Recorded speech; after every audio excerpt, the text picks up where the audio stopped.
There's this huge, kind of mysterious gap in the Bible. It's about 400 years long, right between the very end of the Old Testament and the start of the New. People used to call them the silent years. But what if they weren't silent at all? What if during that time, there was this massive explosion of writing that completely reshaped the world that Jesus was eventually born into? So that's the big question we're diving into. It's really like a historical black box. I mean, think about it. The world of Malachi in the Old Testament looks so different from the world of the Gospels. Suddenly you've got new groups like the Pharisees and Sadducees, totally new ideas floating around, and all these new hopes and expectations. So what on earth happened in between? Well, it turns out the clues have been hiding in plain sight this whole time. And the answer is found in something called extra-canonical literature. Yeah, I know, it's a big, fancy term, but all it really means is this huge, sprawling library of Jewish books that were written during those so-called silent years. Now, they're not part of the official Bible, but they are an absolutely critical window into what people were thinking and feeling during this incredibly intense period of history.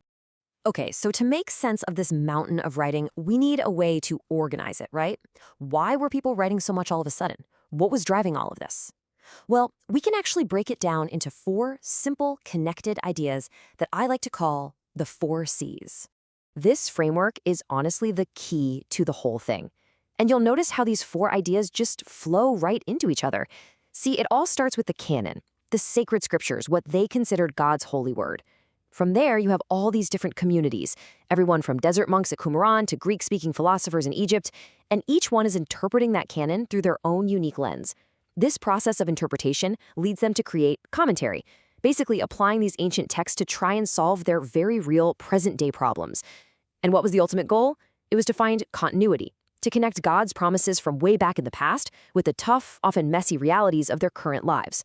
So, canon, communities, commentary, continuity. That's the engine that was driving everything.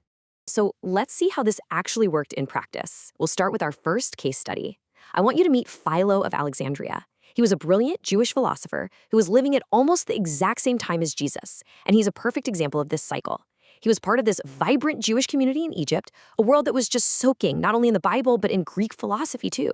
And that gave Philo a pretty big problem. I mean, how do you explain the God of the Hebrew Scriptures, a God who, walks in a garden and talks directly with people, to an audience that thinks of God as this perfect, totally abstract, unchanging force? His solution was amazing: allegory. He basically reread the Bible to find these deeper philosophical truths hidden just beneath the surface of the literal stories. And this right here is a perfect example of how he did it. Think about the story of Adam and Eve getting kicked out of the Garden of Eden. The Bible says God puts these angelic beings, these cherubim, and a flaming sword to guard the way back. For Philo, that wasn't just some literal sword. No. He said the two cherubim were symbols of God's two main powers, goodness and authority. And that flaming sword flashing between them, that, Philo argued, was a symbol for the logos, the divine reason or word that acts as the bridge between the perfect God and the created world. Now, this is so important because it shows us the intellectual air that the New Testament writers were breathing. This idea of the logos was a hot topic.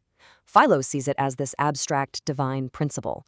But then, the author of John's Gospel comes along, uses the exact same word, and does something completely mind-blowing and radical.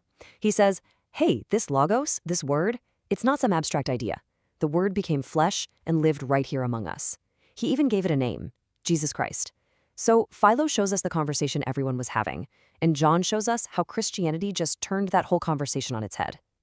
All right, let's switch gears. We're going from the philosopher to the historian. Josephus was a first-century Jewish writer who gives us probably one of the most important non-biblical windows into this entire period. He wasn't trying to write philosophy, he was trying to explain the history, the culture, and all the internal drama of the Jewish people to a Roman audience. And one of the most crucial things Josephus does for us is he completely shatters this idea that Judaism back then was just one single unified religion. It just wasn't. It was really a collection of different Judaisms. You had the Pharisees, who believed in the resurrection and followed both scripture and tradition. Then you had the Sadducees, who were like, nope, no resurrection, and they stuck only to the written law. And then you had groups like the Essenes, who believed the soul was immortal and that absolutely everything was predestined by God. I mean, these aren't small disagreements. These are fundamentally different ways of seeing God and the world. But Josephus doesn't just give us the big cultural picture, he also drops some historical bombshells. He gives us these outside, non-Christian accounts of people we otherwise really only know from the New Testament. And this is where history and theology just intersect in this really fascinating way. And here it is, the big one, what scholars call the Testimonium Flavianum. Now, just about everyone agrees that Christian scribes who copied Josephus's work probably added a few phrases, like, he was the Christ.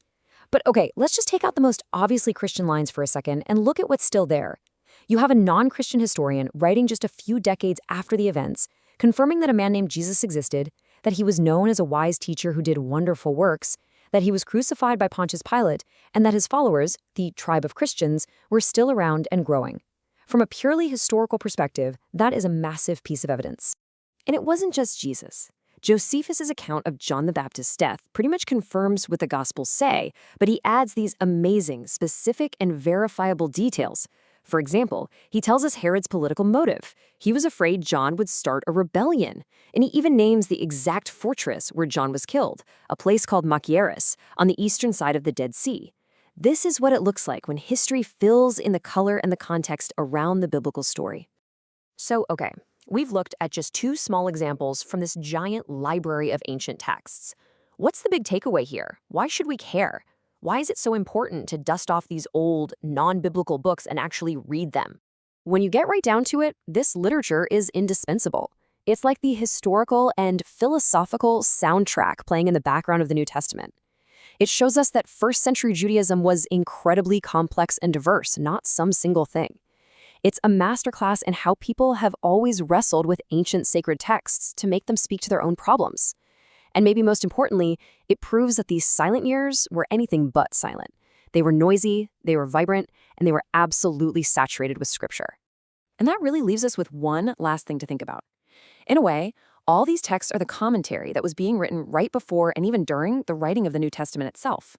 They are the conversations, the debates, and the ideas that literally shaped that world. So the question for us, really, is this. How does knowing all this commentary change how we read the canon? What do we see differently now?